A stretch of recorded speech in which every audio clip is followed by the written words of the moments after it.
যাদেরকে আল্লাহ রাব্বুল আলামিন নির্ধারিত করেছেন, যাদেরকে আল্লাহ রাব্বুল আলামিন নির্বাচিত করেছেন মানুষের কল্যাণের জন্য, অর্থাৎ আমরাই সেই দল, আমরাই সেই কাফেরা, আমরাই সেই ব্যক্তি বা মুষ্টিমক্ক কিছু ব্যক্তির সমন্বয় যারা কিনা মানুষের কল্যাণের জন্য বের হবে। কোন কল্যাণের জন্য বের হতে হবে? আজকে বিশ্ব মানবতার কাছে যদি তাকান, গোটা বিশ্বের পূর্ব থেকে পশ্চিম, উত্তর থেকে দক্ষিণ, জায়গায় জায়গায় রাষ্ট্র বিজ্ঞান এবং বিভিন্ন স্তর, উপর থেকে নিম্ন এবং উচ্চ থেকে ডান বাম পর্যন্ত মানুষ আজ বেইনসাফির শিকার। কেমন যেন রাষ্ট্র ব্যবস্থা এমন হয়ে গেছে যেখানে মানুষ নিষ্পৃষ্ট হবে, যেখানে মানুষ জুলুমের শিকার হবে, আর এটা অত্যন্ত স্বাভাবিক।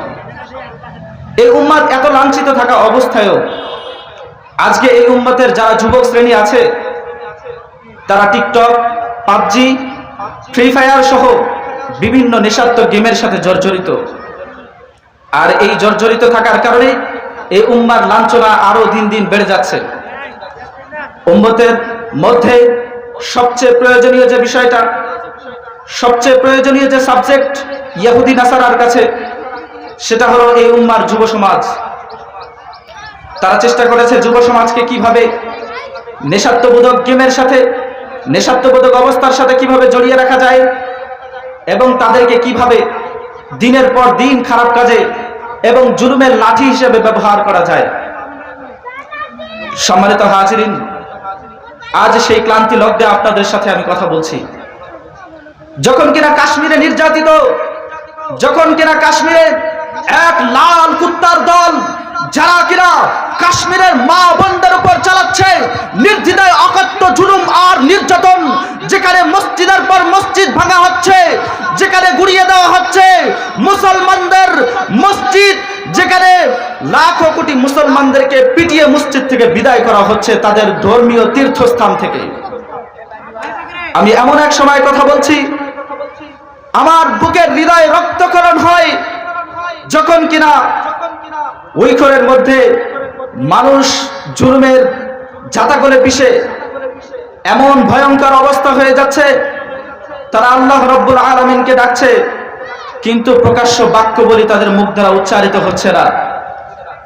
সম্মানিত হাজিরিন, আমি তো এমন একটি সময় কথা বলছি যে সময় কিনা আমাদের মুসলিম উম্মার যে খেলাফা ব্যবস্থা ছিল, সেই খেলাফা ব্যবস্থার পতন ঘটিয়ে বেদিন, বেঈমান এবং নাস্তিক মুরতাদেরা আজকে আমাদের আমির উমারার পদ দখল করে আমাদেরকে এমন এক জুলুমের শিকার করে রেখেছে, আমাদেরকে এমন এক অবস্থার শিকার করে রেখেছে যেখানে কিনা আমরা মরলেও করার কিছু নাই, আমরা চুপ করে বলার এবং চুপ করে শোনা ছাড়া আমাদের দ্বিতীয় কোনো পথ আর নাই। আমি তো এমন একটি সময়ের কথা বলছি যে সময় চীনের ভিতরে মানুষ অস্ত্র ঝরায়, যে সময় আমেরিকার মধ্যেও মানুষ অস্ত্র ঝরায়, যে সময় মুসলিম বলতেই মাজলুম, যে সময় মুমিন বলতেই মাজলুম, যে সময়টাকে আমরা এমনই বুঝি আলেম হওয়া মানেই মাজলুম হওয়া, যে সময়কে আমরা এমন বুঝি মুসলিম হওয়া মানেই উন্নত রাষ্ট্রের ভিসা থেকে বঞ্চিত হয়ে যাওয়া, মুসলিম হওয়া মানেই নাগরিকত্বের অধিকার থেকে বঞ্চিত হয়ে যাওয়া। আমি তো এমন একটি সময়ের কথা বলছি যে সময় কিনা আপনি আমি মুসলিম এই কথাটি বিশ্বের সামনে উঁচু গলায় বলারও আমাদের সেই শক্তিটি রাখা হয়নি। আমি তো এমন একটি সময়ের কথা বলছি যে সময় আমরা নির্যাতিত হলেও আমাদের পাশে কেউ দাঁড়াবার মতো নেই। আমি তো এমন একটি সময়ের কথা বলছি যে সময় গাজার মধ্যে লক্ষ কোটি কোটি মুসলিম মারা যাবে, যেখানে গাজার শিশুরা অনাহারে অর্ধহারে পিপাসিত অবস্থায় নিজের প্রাণকে বিলিয়ে দিবে, আর সে সময় কথা বলার মতো কাউকে খুঁজে পাওয়া যাবে না।